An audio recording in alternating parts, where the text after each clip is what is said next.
Okay, we are online.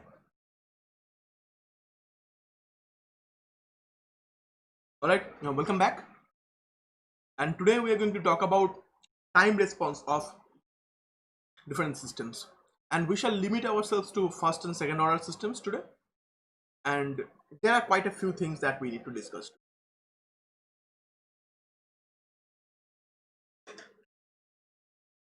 Right?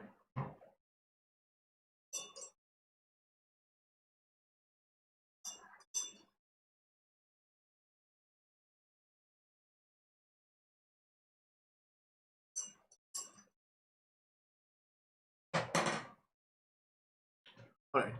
Again, as I have told you already, in this course we are for the most part we are kind of generalizing our techniques for mathematical modeling and analysis of systems. All right. So we are kind of generalizing those, simplifying those into into a same category, so that we can apply. So for example, uh, in the last class you saw that when we modeled a simple RLC series circuit, that model turned out to be a second order transfer function. Okay. Then when we modeled a mass spring damper system, which is a completely different thing, then that model also turned out to be a second order system, right? So second order transfer function, right? So in a sense, you can understand that there is some equivalence between that series RLC circuit and the mass spring damper system, right? Because they have sort of similar looking transfer functions. And later on, we shall see how we can figure out those analogies between electrical systems and mechanical systems. And once you learn that, you will be able to draw an equivalent electrical circuit representing the mechanical system. So if I give you a mechanical system, you would be able to draw an equivalent electrical circuit. And what would be the point of that? The point of that would be is that for solving electrical circuits, you know already quite a few techniques, right? So you have quite a few particular theorems for electrical circuits. You have quite a few formula, okay, quite a few laws per se for electrical circuits. So you would be able to apply those for mechanical systems by converting that to an equivalent electrical circuit and then applying those theorems, right? You'd be able to do that. And then you can bring the system back to mechanical, so that whatever you applied now reflects back to mechanical systems, right? But the point being, we can use our techniques for generalizing our methodology. We can generalize the way we talk about systems, we analyze systems, and we figure out a suitable controller for our systems, right? We'd be able to generalize everything. But before we can actually do that, we need to know how to actually invert those transfer functions in general, and how to actually calculate the responses of those systems. So essentially, we need to see how the systems behave in the time domain itself. So essentially, when I apply a certain input, say an impulse input or a step input, we would try to figure out what would the output really look like.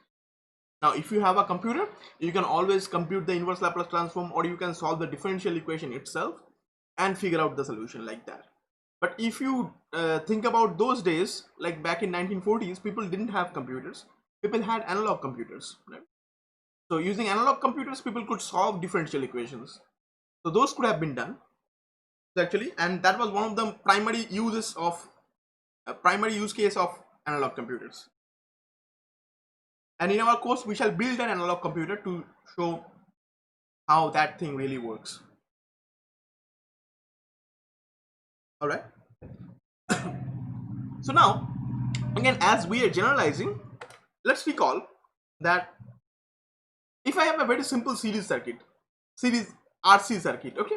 Imagine if I have a very simple series RC circuit. So let me just write down the topic. Okay. That's first order systems.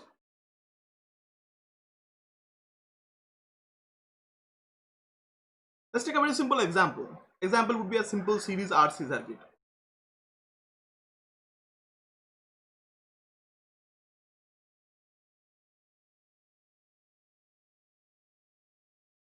All right.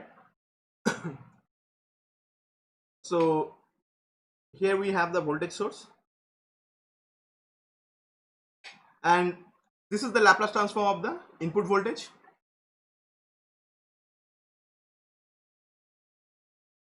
This is the Laplace transform of the current. This is the Laplace transform of the impedance. Now here, since it's a resistor, it just be R.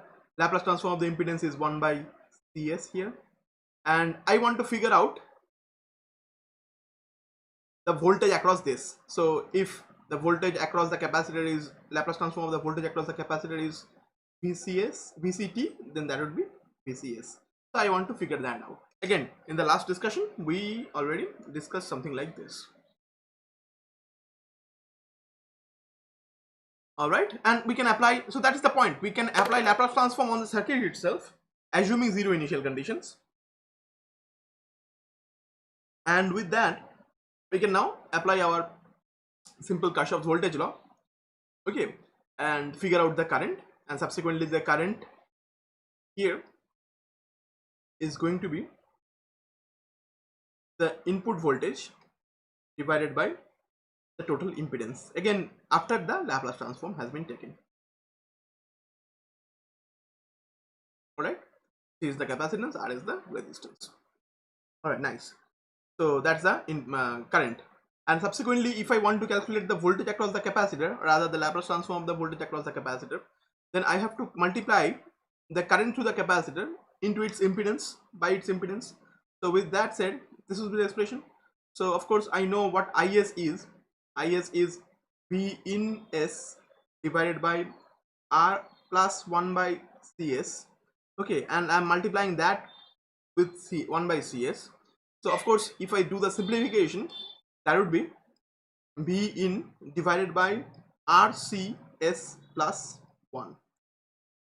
Of course, with that said, we can now say, so that's VC, that's the output voltage in terms of the input voltage, right? So we can take the ratio and write down that the voltage across the capacitor, which I am considering to be my output, divided by voltage across the whole circuit, which I am considering to be my input. So I am taking the ratio of their Laplace transforms. So that would become 1 by RCS plus 1. Alright. So I think that's pretty simple to understand. So this is considered the transfer function of the system. Again, the concept of the transfer function would depend on what I am defining to be the input, what I am defining to be the output. In this particular scenario, I am considering the input to be the voltage across the whole thing and the output to be the voltage across the capacitor. So if I assume that, then we have a transfer function that looks like this. Alright, so let's generalize this transfer function, and instead of writing this as 1 by, so let's generalize this, and instead of writing this as 1 by RCS plus 1, instead write this as tau s plus 1. So we are just replacing RC with tau. Okay.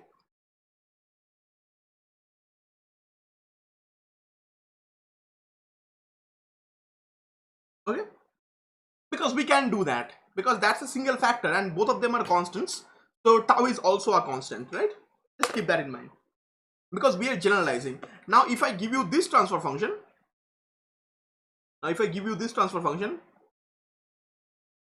no one can really tell that it came from a simple series RC circuit, right? It could have come from some mechanical system as well, right?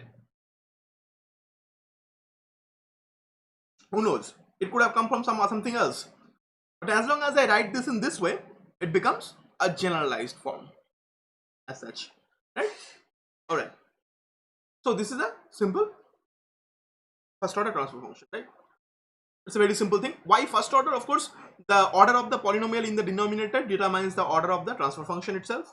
And order of the polynomial in the denominator here is 1. So it's a first order polynomial. So it's a first order system. So try to figure out. It's a first order system.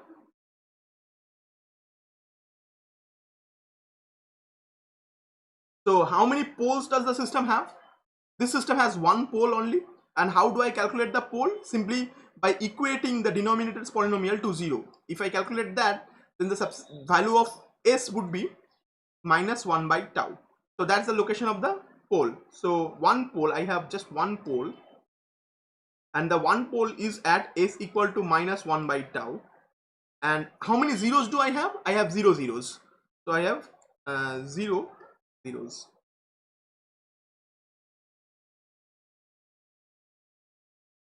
Someone is saying, is that time constant? I did not even say the term time constant. Did I say so? Someone is saying, is that the time constant, and is that the same thing for RC circuit and RL circuit? No, it's not the same for RC circuit and RL circuit. But I will show you shortly what you mean. But later on we shall use the term time constant, but I haven't yet discussed the term time constant, have I? Right? I haven't yet.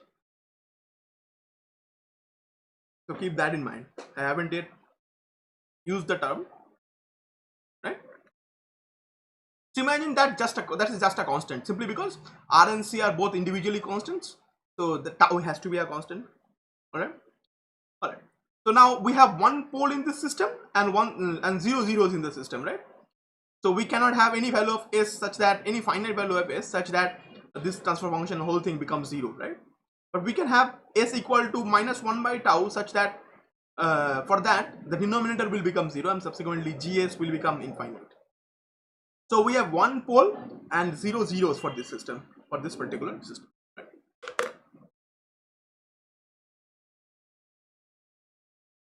With that said, let's calculate the impulse response of the system. Okay, so this system is there. Let's calculate the impulse response. Now what is impulse response? Again, when the input is an impulse, when this signal is an impulse, the input, this is the input, right? When this input is an impulse, we are trying to figure out what the output would be. When this is an impulse, we are trying to figure out the output for that particular case, right? So that is something called the impulse response. Let's calculate the impulse response.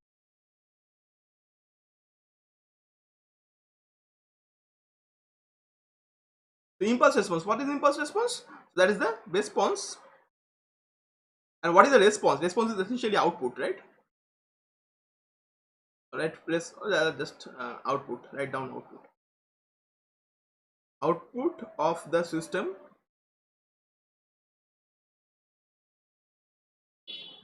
when the input is delta t. I think you understand these terms, right? OP stands for output, IP stands for input, and IO stands for input output. Alright. Impulse response. We are calculating the impulse response. So again, now we are going to go through the Laplace transform way.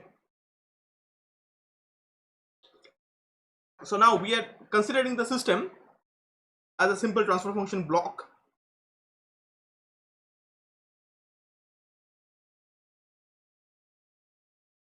And we know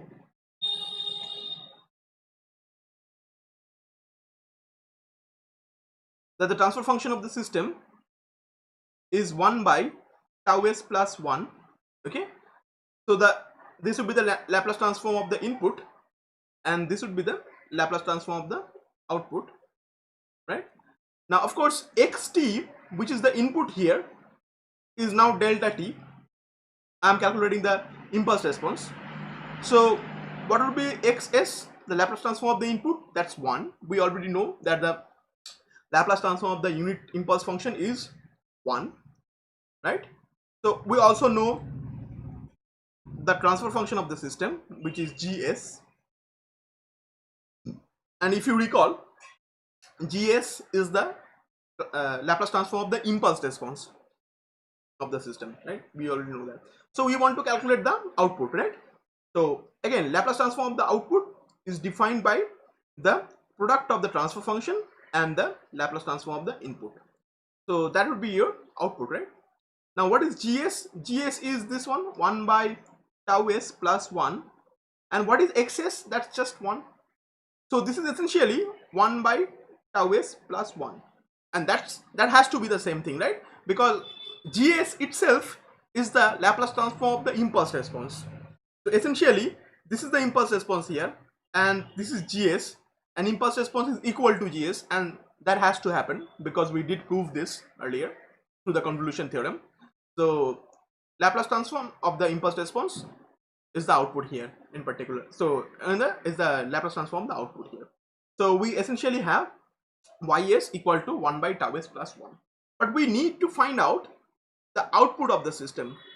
So what is the output of the system? That would be the inverse Laplace transform of ys. Now here, of course, ys in this particular case is 1 by tau s plus 1, which is essentially the impulse response, Laplace transform of the impulse response, which is the transfer function. All right, so we have that. Now we want to, of course, calculate the inverse Laplace transform. But so before we can do that, again, the very technology of our inverse Laplace transform is to figure out what function has this Laplace transform, right? So let's divide everything, divide the numerator and the denominator with tau. So by tau rather. So I would have this, right? So I have 1 by tau divided by s plus 1 by tau, right? So I am taking the inverse Laplace transform of the whole thing. And of course, that's quite easy to understand because I can bring this 1 by tau outside because Laplace transform is a linear operation. And this will become 1 by s plus 1 by tau. And this just looks like 1 by s plus a, right? 1 by s plus a. So, and incidentally, we would use that knowledge. So this is 1 by s plus a, just like that, where a is 1 by tau. So we can now do the inverse Laplace transform and figure out that this is essentially e to the power minus 1 by tau t. So that is what it was, right? Laplace transform of e to the power minus at ut was 1 by s plus a, and now figure out the similarity here. It's 1 by s plus 1 by tau. That's the same thing. So instead of a, we are writing 1 by tau, right? And multiplied with ut. Again, ut is simply there to make sure that the signal is causal, right? Ut is simply there to make sure that the signal is causal. So again, instead of writing 1 by tau product t, we would write t by tau, right? It's a very simple thing to understand.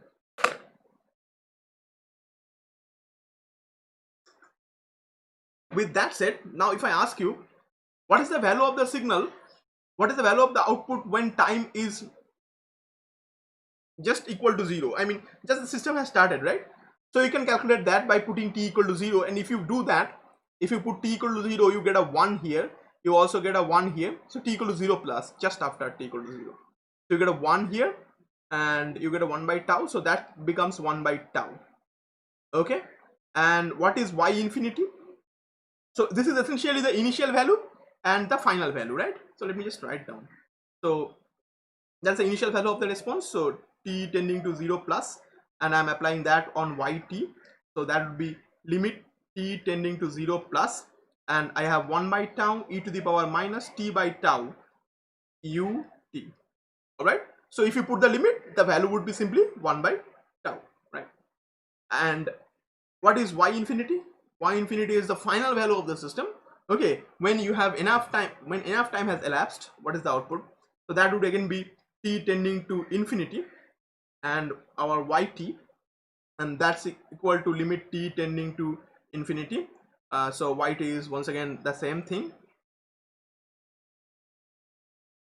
And of course, now if you apply t tending to infinity, of course, when t tends to infinity, you have a negative infinity here because tau is positive, right? Because resistance and capacitance are positive. There is something indeed called negative resistance, but we are not discussing that here. Just if you are curious, for example, if you look at a fluorescent lamp, maybe a fluorescent tube light, that has a feature called a negative resistance. Okay. So that's again an example of a non-ohmic system. All right. So it's a 0, right? It's a 0. So e to the power minus infinity, so it's a 0, right? But we can get these values by applying the initial value theorem and the final value theorem as well. So if these are the only things we are looking for, then we didn't have to take the inverse Laplace transform and calculate anything, because we could apply the initial value theorem and the final value theorem to figure this out, right? And so we could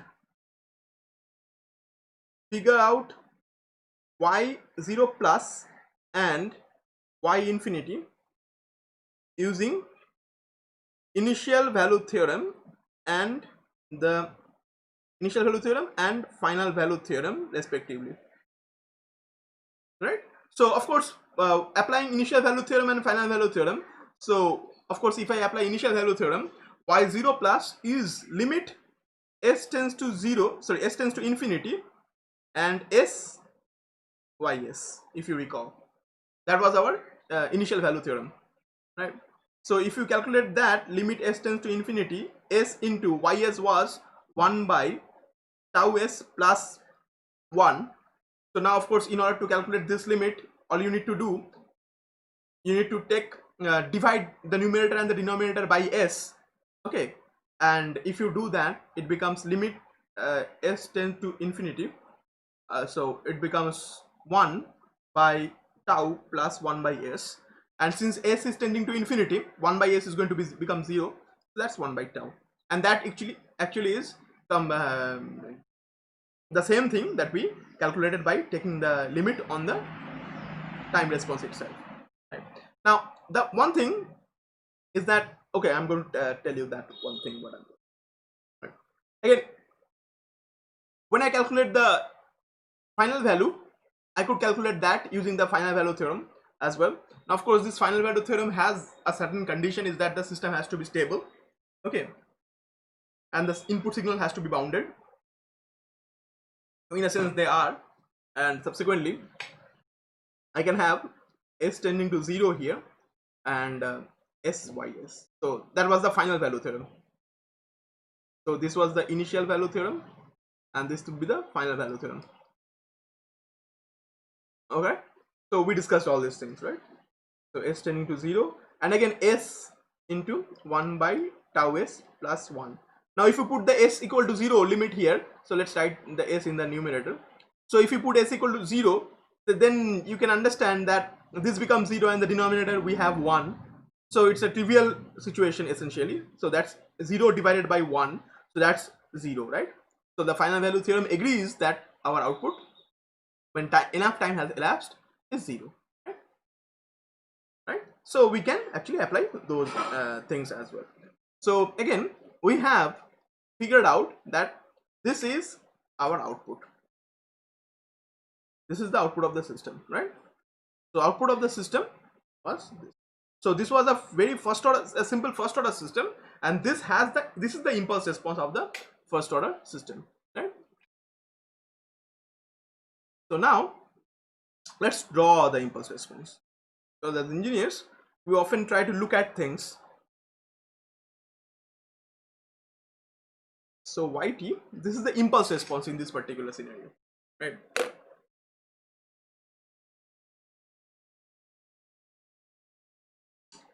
Nice. So of course the output is 0 when time is less than 0. So of course the output will be 0 for that. Of course that is understandable because we have ut multiplied with everything. So when time is less than 0, the output has to be 0, right? After that, when t is 0 or just after that, the output is 1 by tau. So we just calculated that. So it kind of starts with a value of 1 by tau. So that is where it starts. And then this is an exponentially decaying signal, right? It's an exponentially decaying signal. So the output would look like an exponential decay, okay? So as far as I can draw, right? So of course this value is 1 by tau, okay, and this value decays as time passes, right? So it's an exponential decay, right? Now of course, if tau is very large, this tau is larger, then this decay will happen faster. This decay will happen slower, right? Because we would have a so again you can try to understand. So we have t by tau. If tau is large, in that case, so t by tau, right? So if tau is large, then t by tau is small, right? And if t by tau is small, then minus t by tau is again large, because we have a negative sign with that, right? So with that said, or rather let's just say this one, so we would have a smaller negative factor on top of it.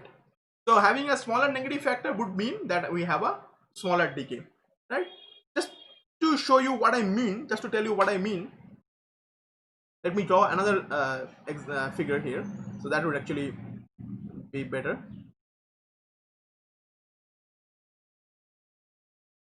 Right. Say this is the response of the system. Just to give you an example. Wait, hold on a second. This is the response of the system when tau is equal to 1. Say for this one, tau is equal to 1. So this is going to be 1 by tau, that's going to be 1. So this is tau by tau equal to 1. Say for example, like that.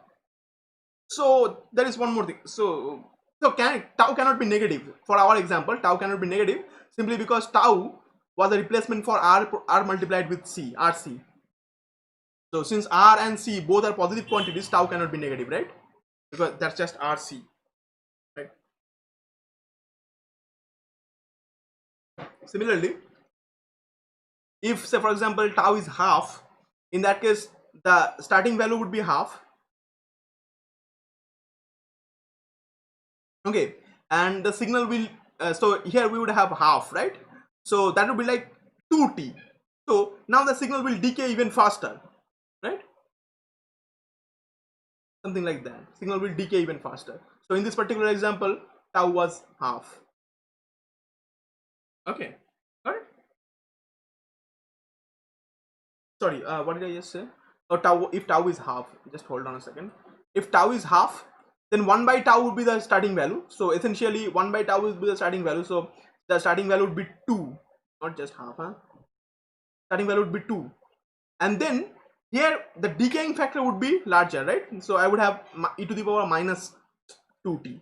So, right. So it would decay even faster than this one. So it would start with a higher value, but it would decay even faster, right? So that would be a scenario where tau is equal to half and the starting value is 2.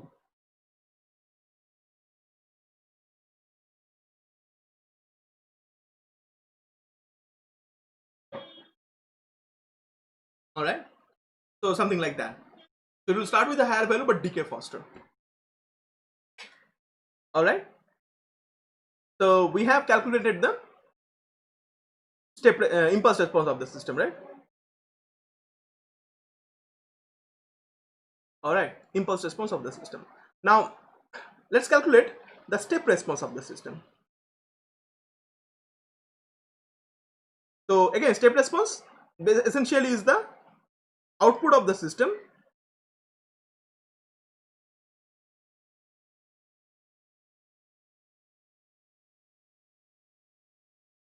when the input is a unit step.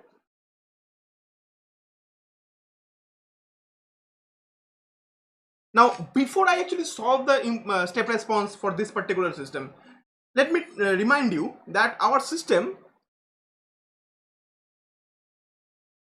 our scenario essentially looks like this. We have a transfer function gs, we have input xs, and the output is ys, and the output is calculated as a product of the transfer function and the Laplace transform of the input.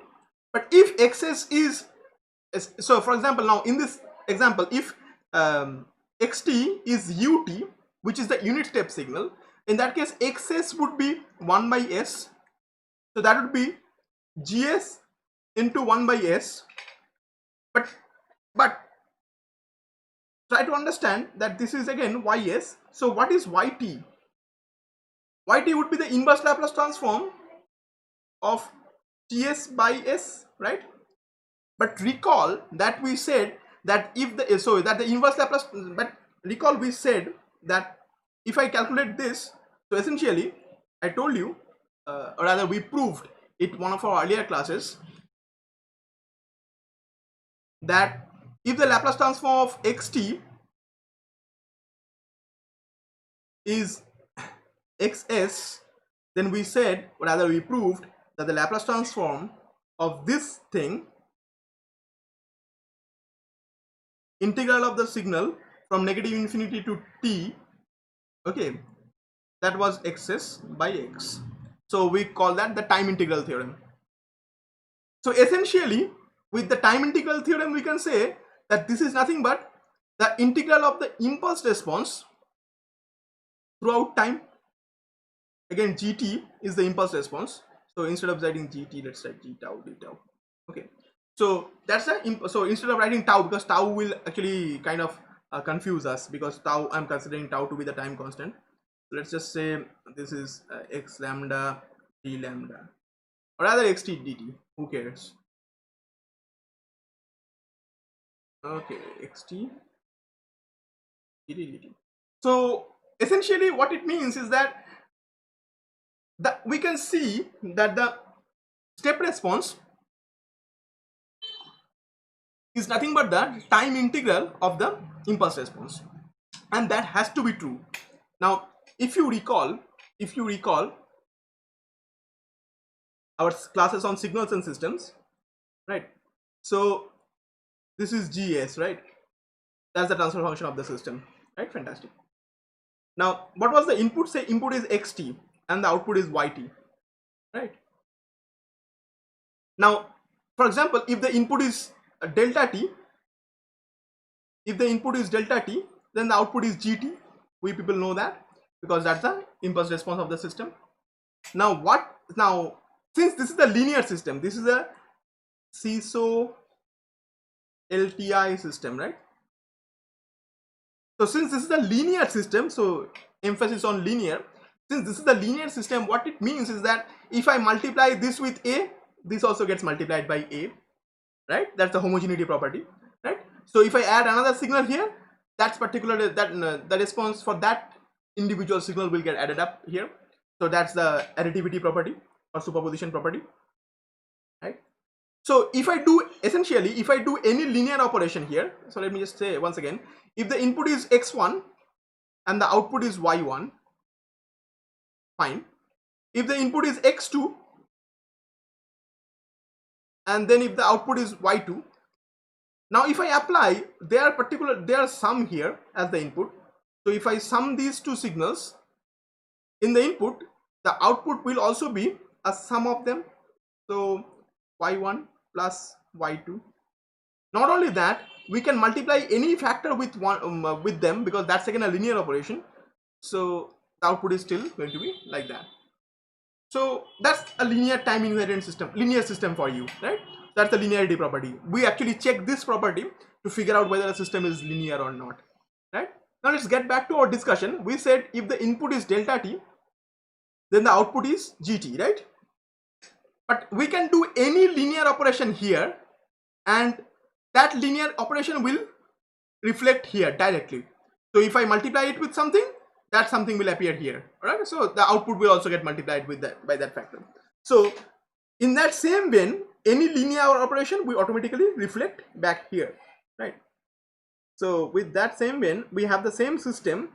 Now the linear operation of our choice here is integral. So what if I integrate this signal? What if I integrate this signal from minus infinity to t? What if I integrate this signal? The output is of course also going to be this integral, because integration is again a linear operation, right? Integration itself is a linear operation. So if I integrate this in the left hand side, so if I send an integral of the impulse response, impulse signal, then the output will be an integral of the impulse signal. But if you recall that this was the definition of the impulse signal. Impulse signal, we defined the impulse signal as a time derivative of the unit step signal, and as such integrating the impulse signal will give me the unit step signal. So this is essentially ut. So now that's also quite validated, that we can understand if I integrate the input signal, the output signal will also get integrated because of the linearity property, and as such if we integrate the impulse signal in the input, that becomes a step signal, then that is essentially the integral of the time integral of the impulse response. And this is again verified by Laplace transform itself, right? Verified by Laplace transform itself. So you can just look at the signal and integrate it to calculate the step response. So we know for this system gt, the impulse response was 1 by tau e to the power minus t by tau dt, right? Not dt, ut, sorry. Then the step response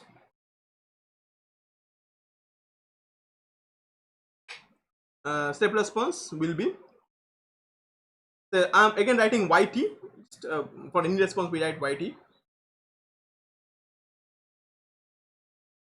Yes, yeah, the same thing is applicable the other way around. If you have the step response, you can differentiate it, you will get the impulse response. So if you have the impulse response, you can integrate it, you will get the step response. If you have the step response, differentiate it, you would get impulse response. Because the same thing, if I have ut here and if you get the corresponding output here, we can differentiate the ut to get delta t. So subsequently we can differentiate the output, we would get the impulse response. So in differentiating the step response gives you impulse response. Similarly, integrating the impulse response gives you step response.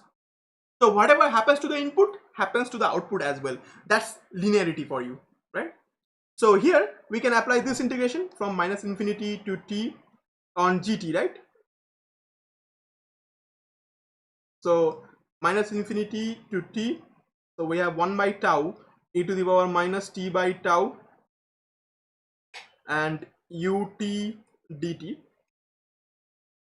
We are kind of sort of breaking mathematics here. We should not try t here. We should have replaced t with a dummy variable, but again it would mean the same thing essentially, right?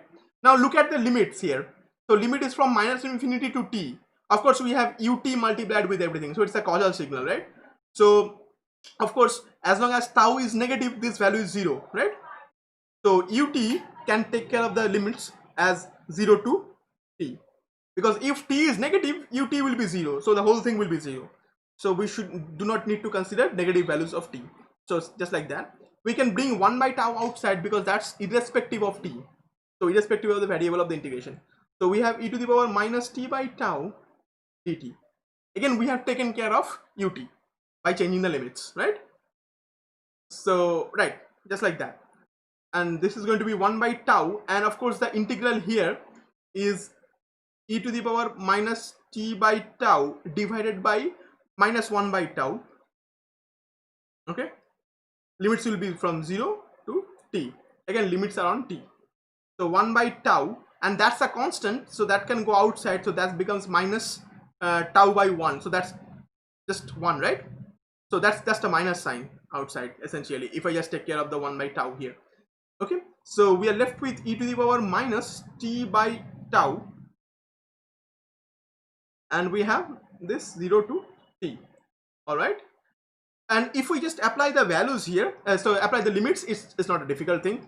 So let's do it on the next page. So minus, and if I put the upper limit, so it becomes e to the power minus t by tau, and if I put the lower limit, we have e to the power 0, so that's a 1. So this is essentially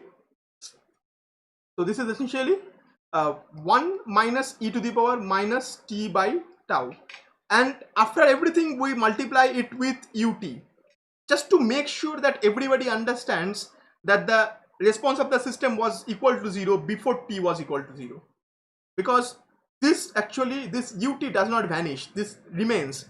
This ensures that the output is 0 before t is equal to 0, right? The output was 0 before t is equal to 0, right? So we assume that, so we are writing that assumption here, right?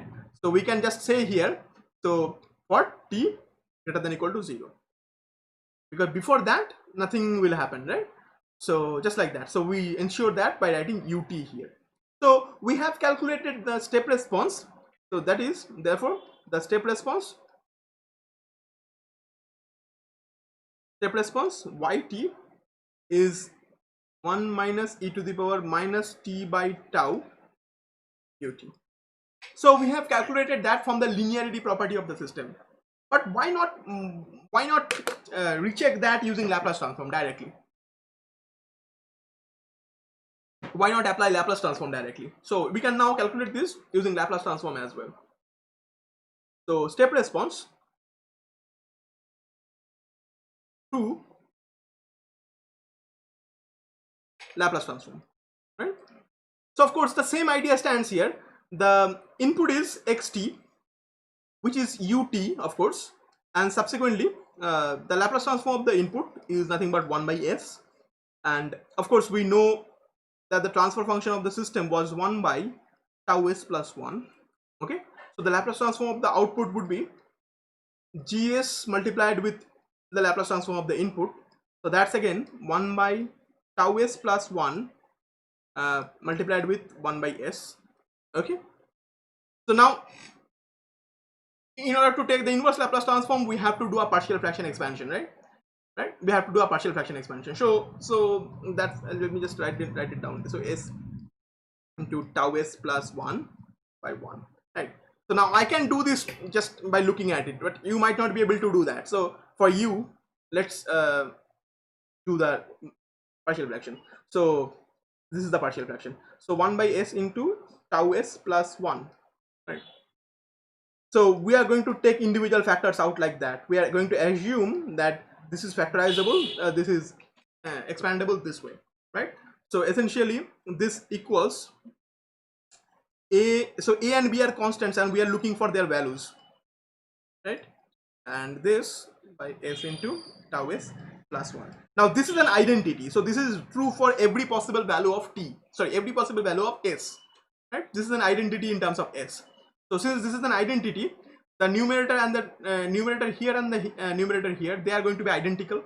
So what I mean is that we have a tau s plus 1 plus bs, that has to be identical to the numerator here because the denominators are identical, so that's going to be 1. And since this is an identity, this is true for every possible value of s, so we can choose our suitable values for s and figure out the subsequent values for a and b, because for every possible value of s, this is going to be true, right? So now if we choose s equal to 0, again this is a suitable choice. How did I come up with this choice? Because I want to make b equal to 0. So if I put s equal to 0, so I essentially have then a multiplied with 1, that's equal to 1. So I have a equal to 1. So we just figured out one factor. And if I put s equal to minus 1 by tau, then if I put s equal to minus 1 by tau, then the factor that is multiplied with a becomes 0, and we are left with b into minus 1 by tau, so that's equal to 1, and that gives me p to be equal to minus tau. So that's their coefficients, right?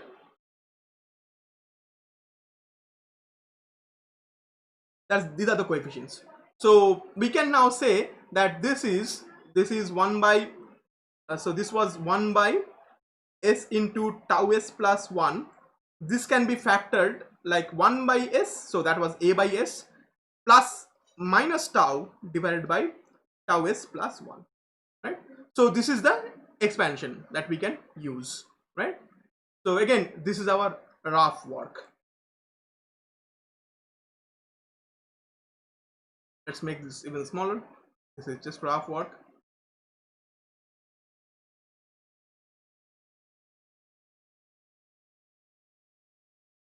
All right, so that was our expression here, right? Good. Okay, so now this can be of course expanded into 1 by s plus minus tau s plus 1. Again, make sure to follow through the calculations properly because I'm really good at calculating things. So of course yt would be an inverse Laplace transform of ys. All right, and ask away questions that you might have. So that's the Laplace transform of 1 by s plus minus tau divided by tau s plus 1. So individually, that's going to be the Laplace transform of 1 by s plus, now for this factor I am dividing the numerator and the denominator by tau, so I am going to have Laplace inverse of 1 by s plus 1 by tau. Of course in the numerator I would have a minus sign, so let's bring that outside. So So again, if I take the inverse Laplace transform, this becomes ut, and this becomes e to the power minus t by tau, just like the previous one, and we have another ut here. So we can factor out ut. I would have 1 minus e to the power minus t by tau, right? So that's again the same thing as we calculated here. So 1 minus e to the power minus t by tau ut. So that is the same thing. So that is again the step response, right? Right. But just as you asked, since you asked, I'm going to show that here. Okay. Just so essentially, what we have seen that integrating the impulse response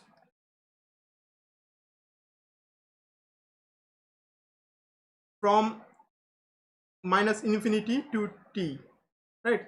So that's the limit. You have to understand that whenever we say definite integral, we have to write down a limit, right? Gives you gives the step response, and just like that, differentiating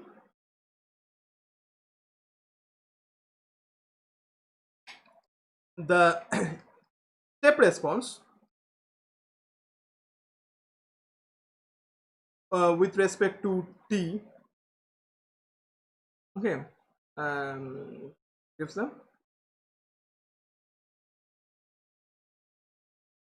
impulse response. Let's verify the second fact. We have verified the first fact. Okay, we calculated the step response by integrating the impulse response and also by using inverse Laplace transforms, right? Let's verify the second fact. Let's verify this. So for this particular system, I have my step response as, what was it?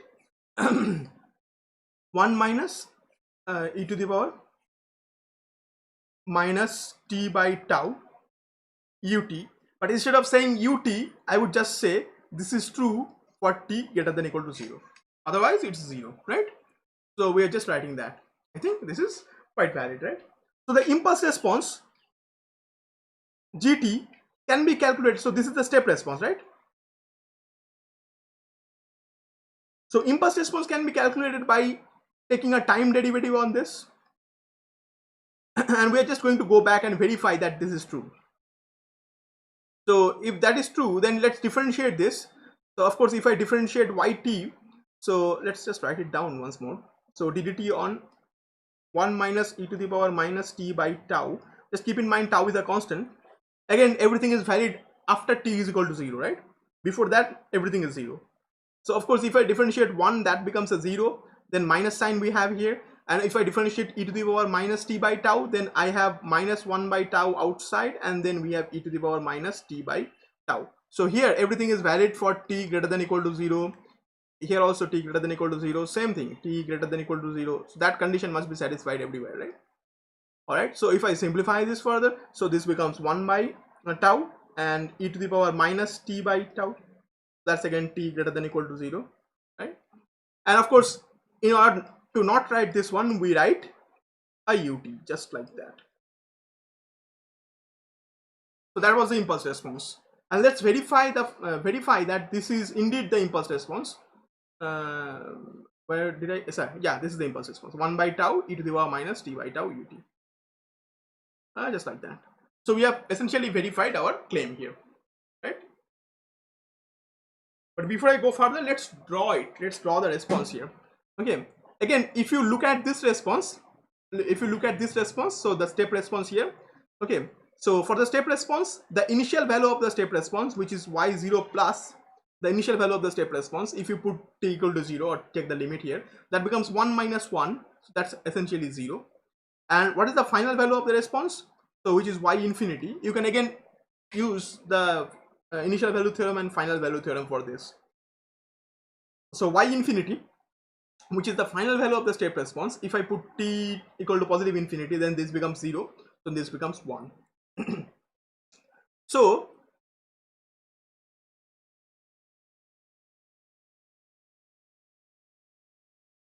this is t, this is the step response, right? previously we had drawn some figures. Let me just mention that those were impulse response.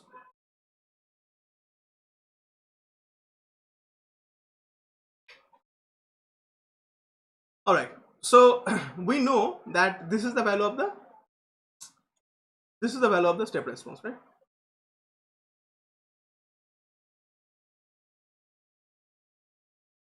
All right, so this is the value of the step response.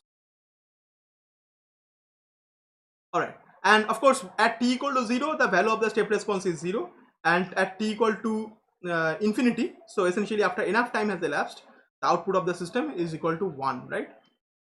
So let's just draw a line.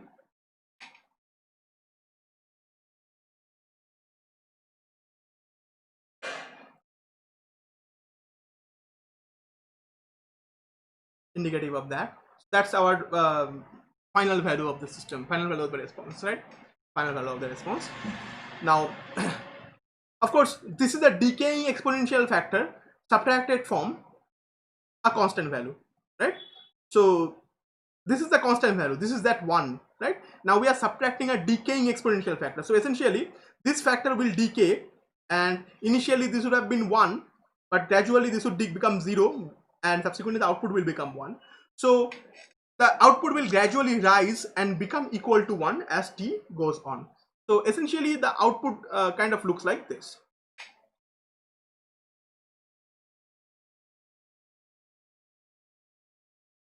So it starts with a 0 value, and then it grows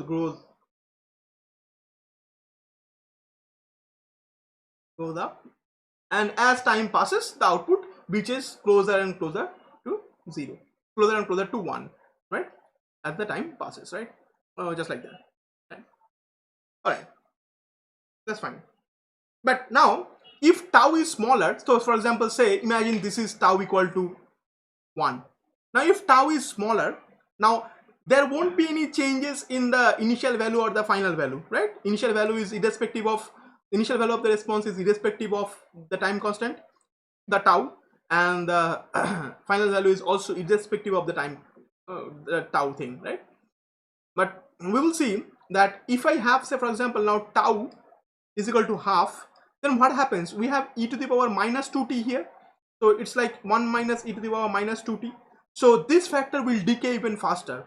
So if this factor decays even faster, then the value, the total thing, reaches closer to 1 faster.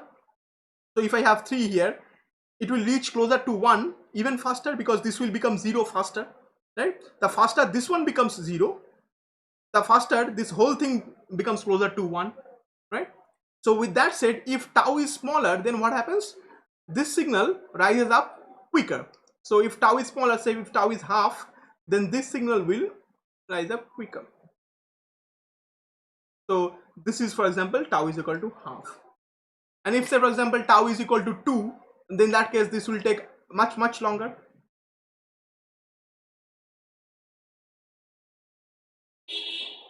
So hold on, that's equal to tau equal to 1. So if tau is equal to 2, say for example, right, this would take much longer. So tau is equal to 2, say for example, right? If tau is smaller, then this will become faster, but nonetheless they would reach a value of 1 after a certain amount of time. Enough time has elapsed, right? Now there is one more thing to indicate this, so I can understand, to indicate the nature of this curve here, the only factor that determines how quickly or how slowly this curve rises, okay, the behavior or the feature of this response is indicated by this constant. The only thing that is kind of controlling this output here is this factor tau, okay. This is kind of the only parameter. So as such, first order systems usually have this only parameter that actually determines how quickly or how slowly the time response rises, right? As such, let's calculate the value of the response when t is equal to tau. So my point is, when t is equal to tau, let's calculate this. So we are calculating y tau. So when t is equal to tau, what is the output of the system? So I write 1 minus e to the power minus tau by tau, and that's 1 here, of course. So this is 1 minus e to the power minus 1. So that's the response of the system, right? 1 minus e to the power minus 1. All right. So now question is, what is e to the power minus 1? So let's calculate that using a calculator.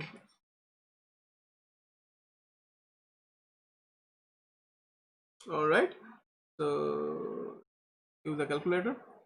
So I would have 1 minus e to the power minus 1. So that would be like 0.6321, right? That would be 0.6321, right? So that will be 0.632, say 632. All right. So what is 0.632? So that's the output. That's the output of the system at that particular instance, right? So now here we are saying at t is equal to tau, the output of the system is 0.632, right? The output of the system is 0.632, right? We are saying that. So now look at these figures properly. All right. For this particular system, when is t equal to tau? For this particular system, t is equal to tau at half. So that's t equal to tau. That is representative of t equal to tau in this particular figure. For this particular system, t is equal to tau happens somewhere here. So that's t is equal to 1 for this system, because tau is 1 for that particular system. For this particular system, t is equal to tau would happen somewhere here. So that's t is equal to 2 essentially for that, because tau is equal to 2 for that particular system. But notice very carefully, when t reaches tau, when t is equal to tau for that particular system, the response of the system is always equal to about 63% of the output. So if you check the output at t equal to tau for each of them, the output is kind of going to be the same thing. So this is going to be 0.632. Again, this is just a rough drawing, but I think you understand the point, right? So if tau is smaller, then it will reach that value faster. So it will indicate that the curve rises faster. And if tau is larger, then it will take longer for that curve to rise to that value, right? So this time, this amount of time that the system, so this is like 63.2% of the final value of the response, right? Right. Let me just again take this. So I think you understand this time, right? This thing, I probably you have studied this in your even basic electrical engineering classes, I think. Right? So now what if the transfer function, and just one more thing, what if the transfer function, instead of being that one, just say, instead of being gs equal to 1 by tau s plus 1, instead of that, what if I have a k? So what if I have another constant multiplied with that thing, right? What if I have another constant multiplied with that thing? And again, the input is xs, the output is ys. Now happily I can say, of course, ys would be this transfer function, which is k into tau s plus 1 into xs, right, in this scenario. So this is like k into 1 by tau s plus 1 into xs. So we have done everything for this product, right?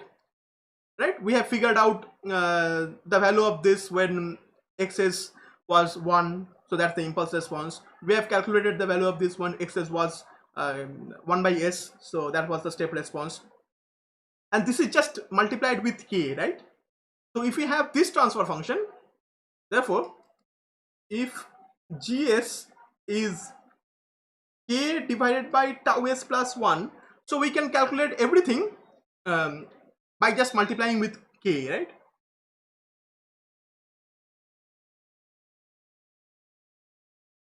Yes, someone is saying, so there is just one determining factor here because it's a first order system. Yeah, that's kind of true, right? And since and when we have second order system, we will have two determining factor there.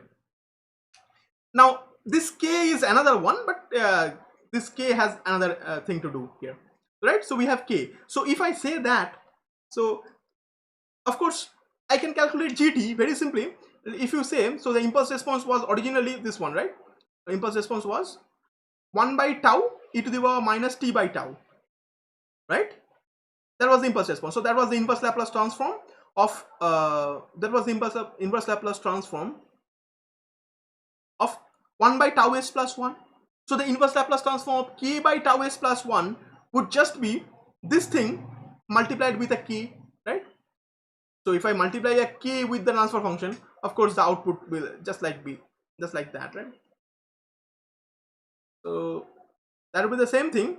Only thing that will change here is that I would have a k multiplied here. Okay, so and everything will be scaled up accordingly. So that's the impulse response. So similarly, step response will be the same thing. Only difference will be it will be now multiplied with k, nothing else. So the same thing, right? Because the transfer function got multiplied with k, so again the output will also get multiplied by k. So that would be simply this same thing multiplied with k. This is not a difficult thing to understand. So step response. All right, so let's bring that figure down here.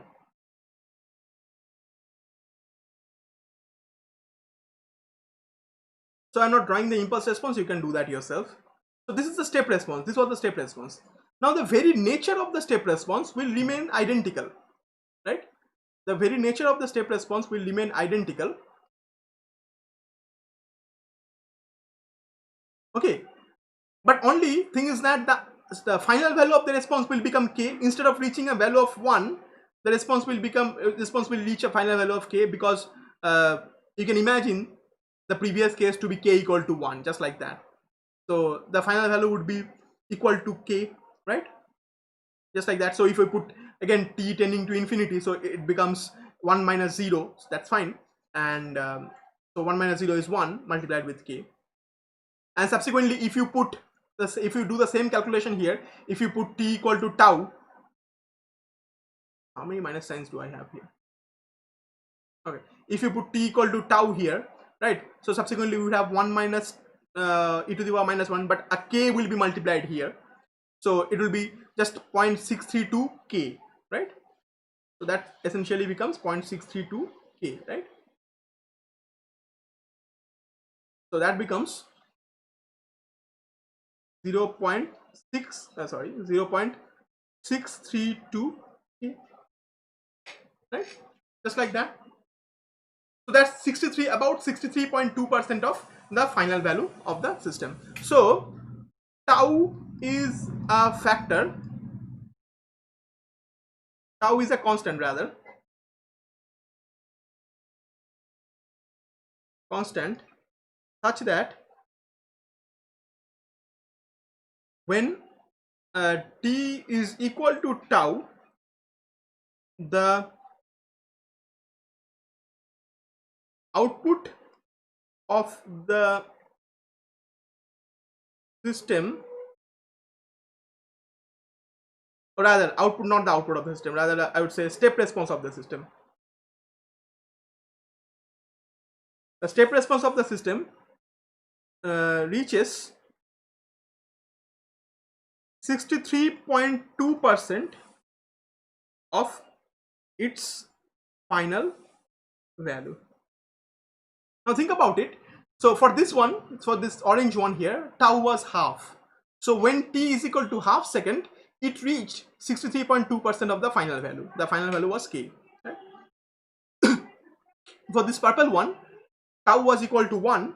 So when t reached that value, so when t reached 1 second, the response of the system reached 63.2% of the final value. Same thing happened for the green one. Here tau was equal to 2. So as such, there is just one determining factor here. K is not the determining factor. K only scales up the signal, scales up the output in the y direction, right? Scales up the output in the y direction. So essentially it stretches or compresses the diagram in this direction, right? So it's an amplitude magnification or amplitude compression, just like that. Nothing else is the purpose of k, right? But the only thing kind of that determines the nature of this curve is tau. That's the time constant. And as such, for first order systems, this is the only thing that actually you should rather think about, right? This is the only parameter that that tells you about the nature of this particular system, right? All right. Of course, for the second order system, yes, we have two determining factor, and of course we would have a k, okay, and k would just be scaling up or scaling down the final value of the response, nothing else.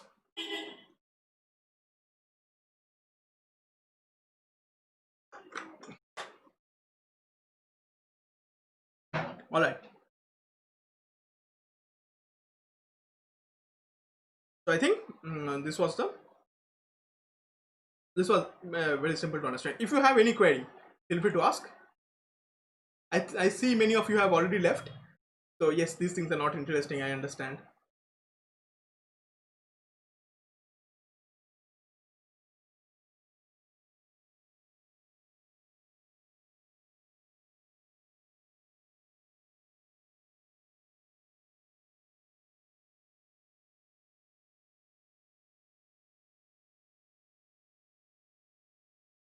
Yes, the idea of 63.2% is valid for all first order systems, right? When time reaches the time value of the time constant, it the output reaches 63.2% of the system. 63.2% of the final value of the response. Okay, let's talk about a simple RL series circuit. Let's see, the same thing will happen here. Okay, so again, it will entirely, another example, it will entirely depend on our what should I say, our choice of input and output. Another example.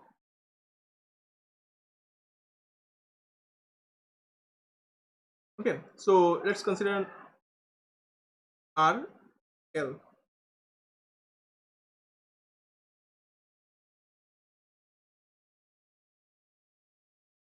Okay, so again, one of the interesting factors here, so again, let's just say that this is the Laplace transform of the input, and this is the impedance here, and this is the current here. So that's the current through the inductor, current through the resistor. Now, of course, for capacitors, we consider the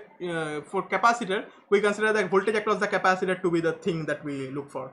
For inductors, we look at the current through the inductor as the thing that we are looking for. So here, of course, Is is the total input voltage divided by total impedance. Okay, so again, the transfer function Gs. Now look at the very choice of our input and output. Here input is the voltage across the whole thing, but the output here I'm considering to be the current through the inductor. So because this is the same current, right? So this is again just conventions. You can of course choose your own convention, figure out your own convention, but that might not be as useful as these things. So this is 1 by R plus SL. Now of course we can divide the numerator and the denominator, okay, by R, okay, by R. So this becomes 1 by R, and this becomes S, so this becomes L by R, S plus 1, right? So now of course this is K divided by tau S plus 1. So for this one, tau is just L by R and K is 1 by R. And the same analysis that you did moments ago is applicable now. Now here K is 1 by R and tau is L by R. So of course L by R would be the time constant for a series RL circuit, right?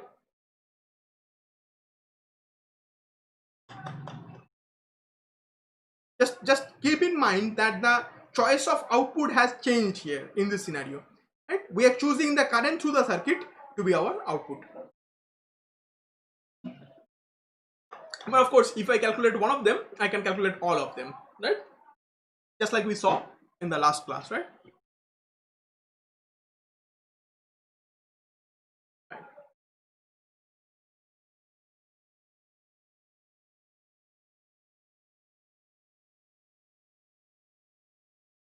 So yes, so already 1 hour 10 minutes has elapsed.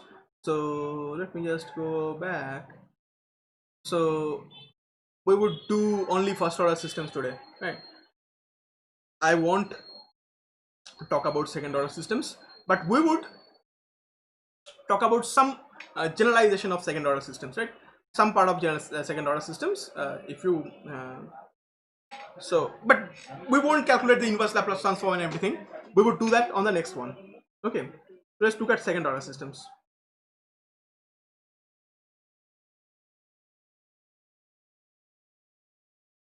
Okay, we just look at second order systems, and we shall look at certain pole zero configurations and everything. And I would strongly suggest that you actually go through this before coming to the next one. All right. So second order systems. So we have seen two examples of second order systems, right? We have seen this RLC series circuit, R, L, and C.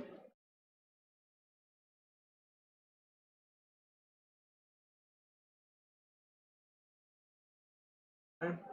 So this is R, this is SL, this is 1 by SC. Okay, the voltage across the whole thing. This is V in S, and this is 1 by SC, and voltage across the capacitor is VCS. That's plus, that's minus. All right. So of course the current through the whole thing is IS. Again, we are just doing Laplace transform from the very beginning. So here, if you recall, IS, that the current through the whole thing, was equal to the total voltage again. And again, this is calculated by using the Kirchhoff's voltage law. So this is R plus SL plus 1 by SC. Okay. And of course the voltage across the capacitor is my output. So VCS, that's equal to the current through the capacitor multiplied by its impedance, and its impedance is 1 by SC. So that would be V in S divided by R plus SL plus 1 by SC multiplied by 1 by SC. So if you do the calculation, it becomes V in S divided by RCS plus, rather let me just so LCS square plus RCS plus 1, right? So of course my transfer function here was the voltage across the capacitor divided by the voltage across the whole thing. So that was 1 by LCS square plus RCS plus 1. All right. Also, if you look at a mechanical system, look at the simple mechanical systems we had yesterday. Okay, simple MKB system, right? So we had a spring and a damper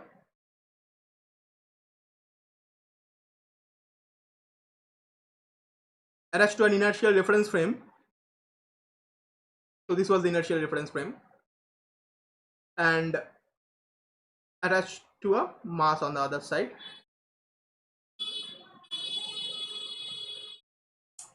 Okay, I'm drawing very poorly today. Okay, and this spring had a spring constant of K Newton per meter. This damper has a damping constant of B kg per meter, and this mass has a mass of m kg, right? And this was the force applied to the system. So Laplace transform the force would be Fs, and this was the displacement. So displacement is Laplace transform the displacement is Xs, and the transfer function we calculated was the ratio of the Laplace transform of the displacement to that of the applied force, and that turned out to be ms square 1 by ms square plus bs plus k, right? And I'm of course not going to discuss everything here because we did that in the last class, right? If you don't recall anything, just go back. Now look at these transfer functions. This is 1 by LCS square plus RCS plus 1, right?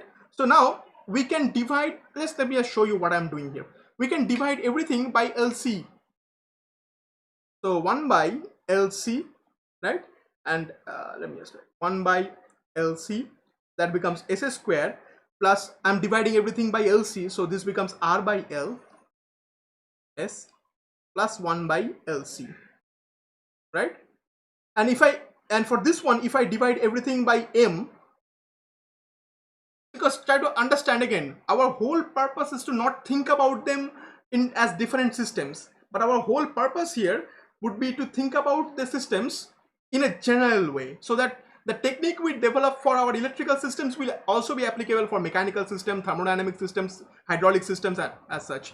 Someone is asking a question: why the symbol of the spring in mechanical convention just like the resistance? Okay. Someone is asking, so why does this one look like a resistor in electrical circuit?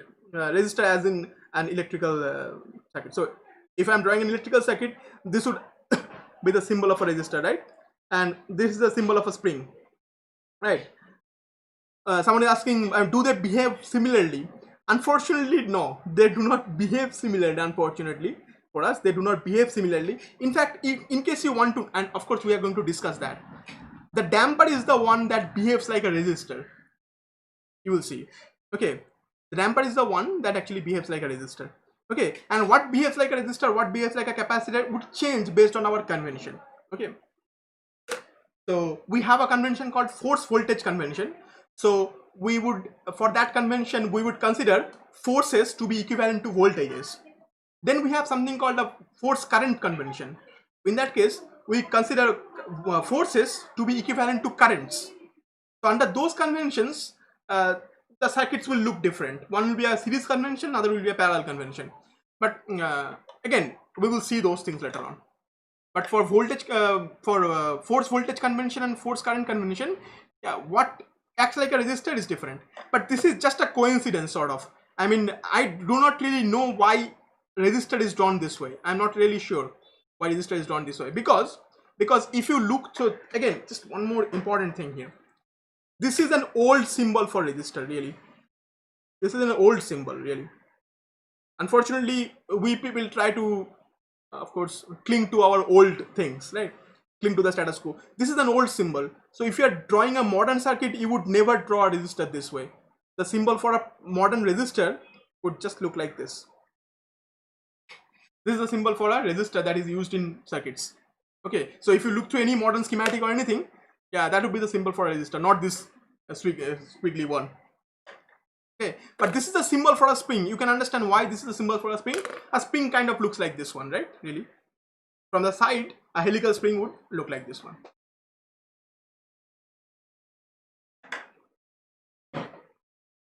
But this is the correct symbol of resistors, not this one. So we are kind of using old conventions while drawing electrical circuits, unfortunately. All right.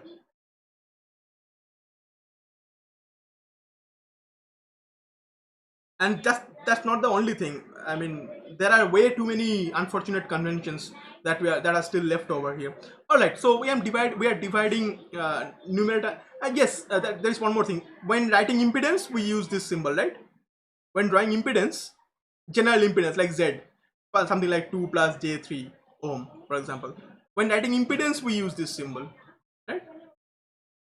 Because that's the correct. Also, that's also the correct symbol for resistors now, right? All right.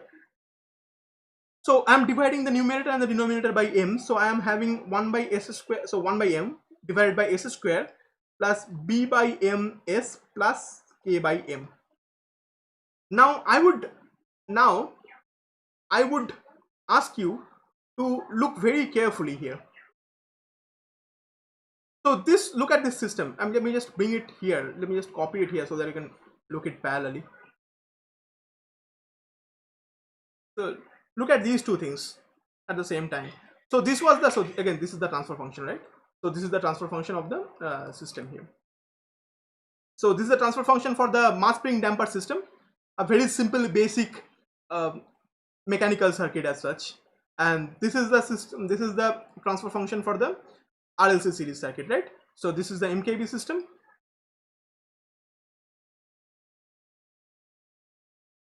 And this is the RLC series circuit. I mean, do they not look like very similar things here? Okay, don't they look like very similar things? And they indeed do look very similar, right? And again, that is the whole purpose here, that the techniques we develop, we would try to use them, rather we would try to generalize our technique so that the technique we develop for one particular type of system is also applicable for other particular type of physical systems, right? That is the whole point of control system engineering here. This is one of the interdisciplinary subjects, because control system is one of the papers that is taught to electronics engineers, that is taught to electrical engineers, taught to mechanical engineers, right? So as such, you can understand that this is applicable throughout different domains, right? So if you're doing instrumentation, you would need control engineering. If you're doing automation and robotics, you would do control system engineering. If you're designing amplifiers, you would need knowledge of control system engineering. Yeah, there are so many things where you would need control system engineering, right? You want to control a process plant, you want to control a process like that, you want to control, yeah, there is another discipline where control system is taught, chemical engineering department. Okay, so if you study chemical engineering, you would study control system engineering. If you study mechanical engineering, you would study control system engineering. If you study electrical engineering, you would study control system engineering. And if you study electronics or instrumentation, things like that, then again, you would have a good emphasis on control system engineering, because this is quite generalized, and this is quite designed in a way to be in multidisciplinary, right? There are so many disciplines that make use of control systems, this knowledge. So anything that we develop here would be kind of a generalization, right? So now look very carefully on the top here. I have 1 by m. Here I have k by m, I have b by m, these factors here. So for these, we have a generalized form in which we write these factors. So this is the generalized form for a second order transfer function. We write the generalized second order transfer function by this: k omega n square divided by sa square plus 2 zeta omega n s plus omega n square. This is zeta. This snake looking thing is like theta. Okay, someone is asking, why did I not study computer science? Maybe I would not have been able to teach you then if I was from computer science.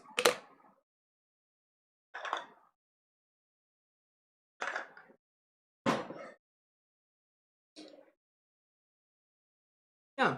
Funny thing is that I did not even did not even want to study engineering. I never wanted to become an engineer. I wanted to become a mathematician, actually. And honestly, what I do is essentially mathematics. Alright, so that's the funny thing here. So right, so this is the generalized form of our transfer function that we have. So this is the generalized second order transfer function, I would say.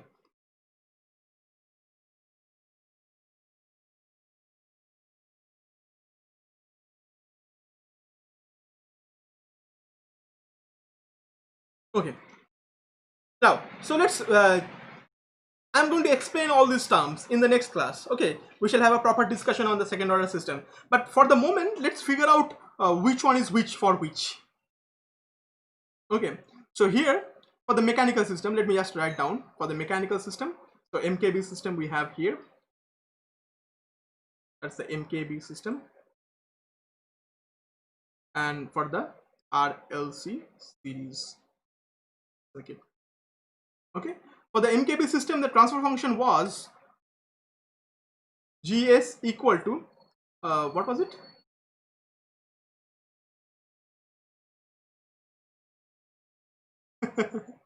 Right. Yes. I wished to become a mathematician, but I did not, unfortunately.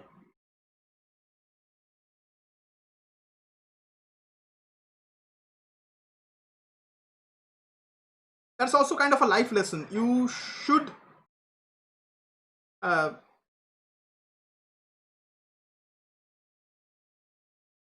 you should take the counsel of others, but you should always follow your heart. So that should be the thing. At least don't let others decide for you. And if you let others decide for you, you would have regrets in your life. Only regrets, fortunately. It's not to say that I have regrets in my life, but yeah, you would probably have those.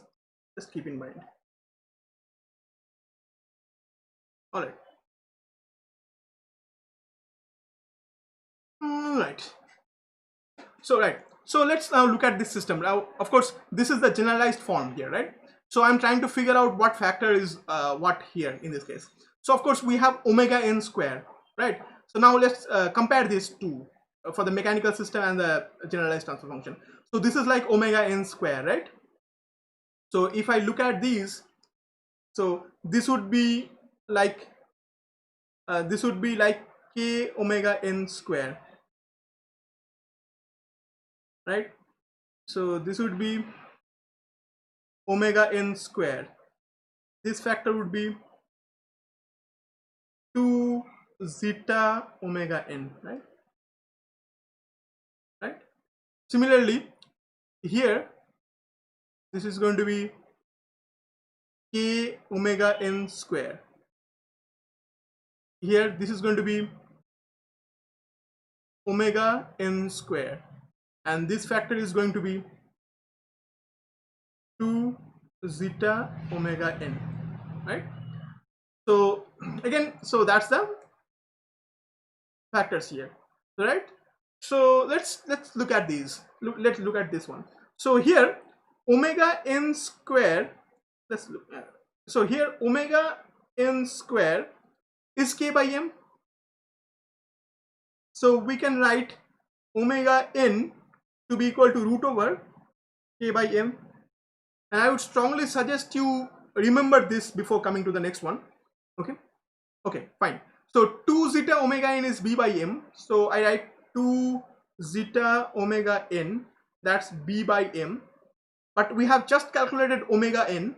So omega n, if I just put that here, then this becomes 2 zeta into root over k by m, that's equal to b by m. Okay, so that gives me zeta is equal to half root over m by k into b by m.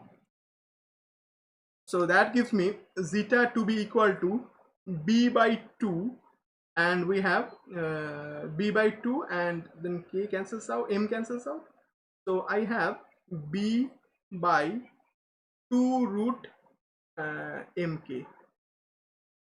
Okay, that's zeta. And of course look at this one. So this is k. Oh, just one more thing, you might be confused with this k and this k, right? So k is the factor of the transfer function in this particular example, right? So k is the multiplying factor, just keep that in mind. So here k was the multiplying factor, so let me just write that as a small k, would be better. So that's a small k, right? So that's the multiplying factor of the transfer function, right? And k into omega n square, you know what, instead of writing k, let's call this p. Let's call this p, will be much better. So let's consider that to be the generalized form. Let's consider that to be the generalized form. Okay, let's, instead of considering it to be k, let's consider that to be p. Fine, so that we are not confused. All right, so that's gonna be p. So that's again a scalar quantity, just a multiplier, right? So again, with that said, this p into omega n square is 1 by m, and we have that, and p into omega n square is equal to 1 by m. But we know the value of omega n square. Omega n square was k by m. P into k by m was now 1 by m. So of course p is 1 by k. So with those said, with all those things said, let me just write down here. So these are kind of our rough calculation as far as it goes. These are just our rough calculations.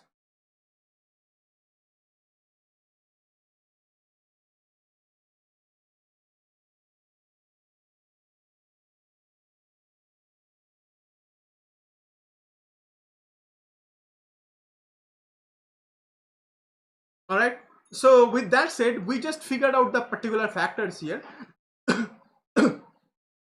we figured out that this can be represented as a generalized transfer function. If we write omega, generalized second order transfer function, if I write omega equal to omega n to be equal to root over k by m, and zeta to be equal to b by 2 root over mk,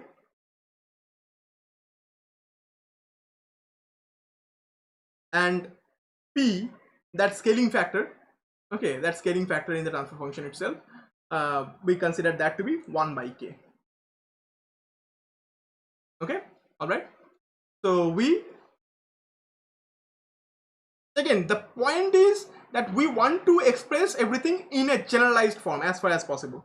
Okay, so that the techniques we develop using this transfer function, so if we develop certain technique for this transfer function, okay, for the generalized form, then that technique will be applicable to the mechanical system and the electrical circuit all at the same time, and all we would need to do is to put the particular values for omega n, p and zeta, right? Omega n, p and zeta have these values for the mechanical system, and they will have different values for the electrical system. But the point is, we would develop certain techniques for this one, and whenever I want to apply that for the mechanical system, I would just put the particular values. Whenever I want to apply it for the electrical system, I would put particular values like that, right? So that is the point of this course here. We would generalize everything so that we can apply them to different scenarios by changing very small things about it, right? So again, so here in this particular one, so we have, again, all these terms would have certain significance to them, and we are going to discuss that later on. So it is omega square. Yes, it is omega square. It is omega square indeed. So omega n square, right? So omega n square is LC. So with that said, we have omega n to be 1 by root over LC. And you might have seen that already. Okay, for electrical circuits, you have seen that. Okay, if you think about a series RLC circuit, this thing that I'm writing right now as in the name of omega n, which is 1 by root over LC, was nothing but the frequency of resonance. It's the resonance frequency, the circuit, right? And we shall explain what that means in general. Again, we are going to generalize everything, right? What would that mean? It's the frequency of resonance for the RLC series circuit. And we're going to explain that in the next one. Alright, so 2 zeta omega n is R by L. So 2 zeta omega n is equal to R by L for this particular example. So R by L, with that said, someone is saying, yeah. So again, with that, so it will be 2 zeta omega n is 1 by root over LC here, and that's R by L. So here in this one, this zeta is going to become half, and then root LC multiplied by R by L. So that becomes R by 2.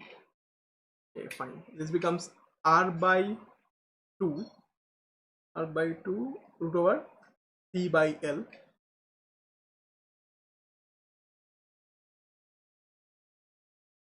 So zeta is R by 2 root over C by L. I think it's fine, right? All right, and the other calculation is P omega n square in the numerator. That's P omega n square. That's 1 by LC. That's 1 by LC. But omega n square itself is 1 by LC. So in this one, P is equal to 1. So, and P is equal to 1 here, right? So again, these two kind of look like the same thing, and as and in terms of the generalized second order transfer function, they are the same thing with just different parameters. All right, we have the different parameters just like that.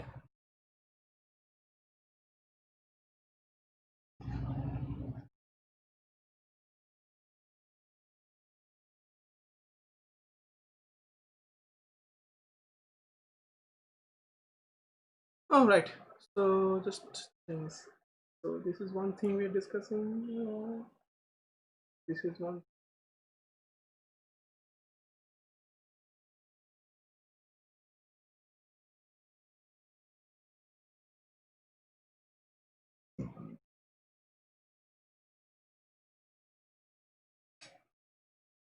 So these are the rough calculations.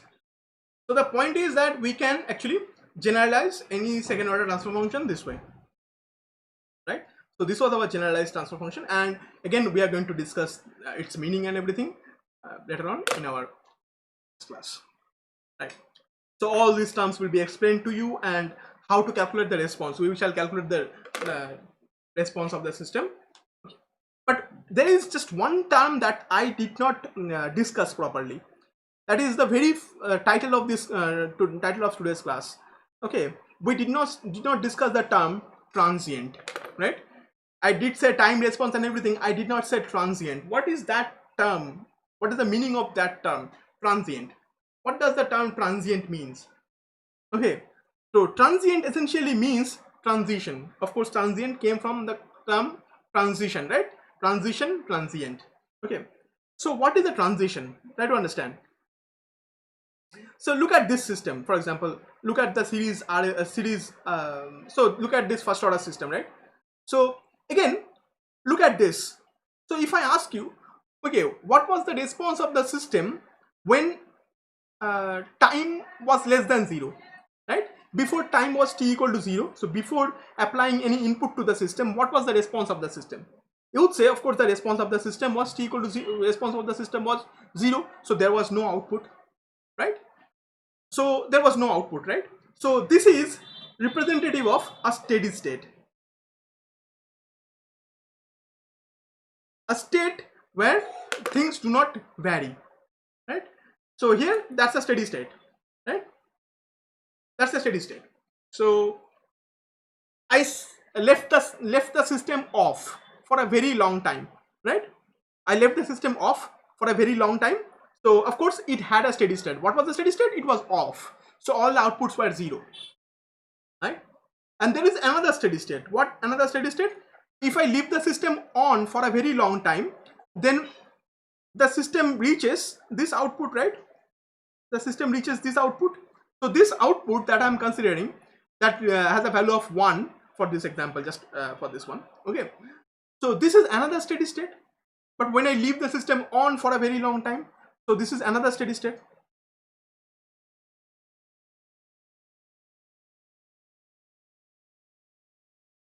Right? So this is a steady state. So when the system was off, and when I left the system open for a very long time, the system reached another steady state. Right?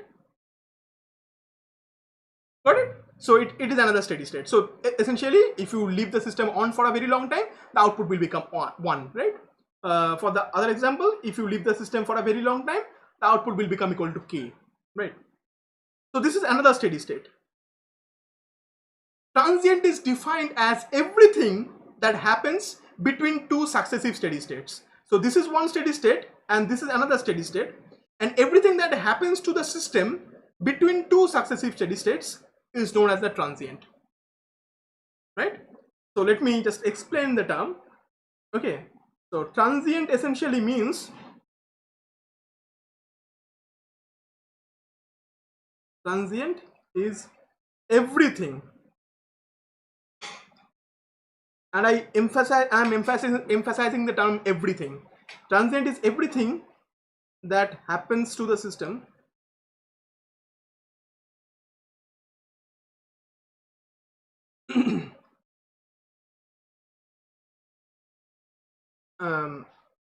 between two successive steady states.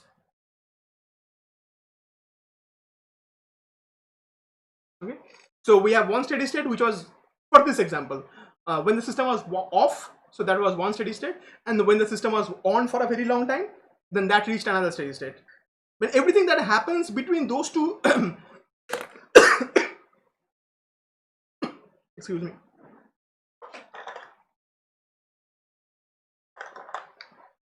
so everything that happens between those two states is known as the transient of the system. Now sometimes we use the transient, we use the word transient with another word, namely the response. Okay, we talk about transient response. Okay, so what is transient response? So its definition is very similar, but now I would just take the definition here and copy it and instead say transient response. So if we say transient response, hold on, so we would say, so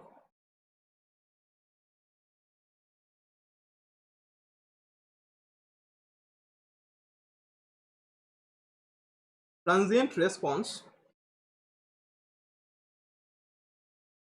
is not everything now, but transient response is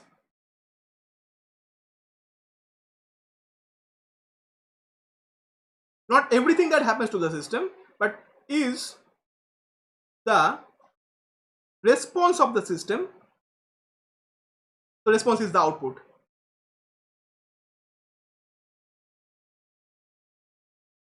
So transient response is the response of the system between two successive steady states.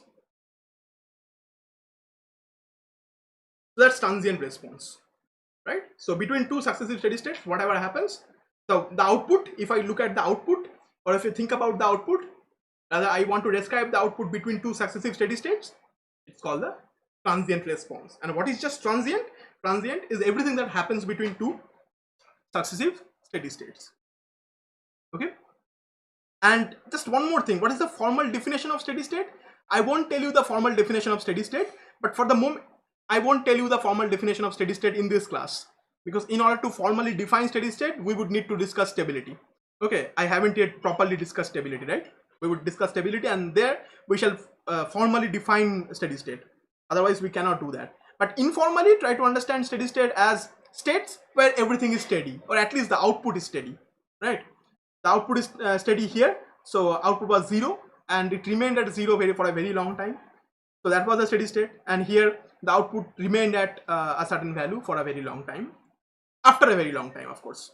Okay, so it remained at a constant value. So imagine that to be the steady state for this scenario, at least that would do for this purpose, and later on we shall define steady state properly, rather more rigorously. So that would be the end of today's discussion. We have only successfully discussed our first order systems, and we have just initialized our discussion on second order systems. So we would continue with this. Just keep that in mind.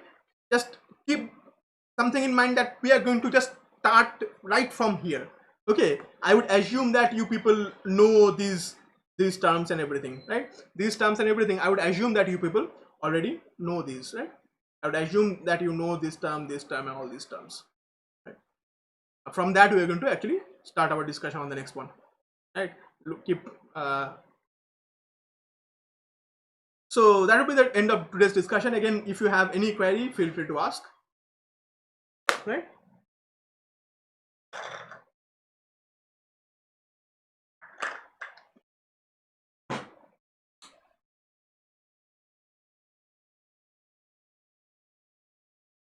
And we shall use the things that we studied in Laplace in our classes on Laplace transforms in the next one, right?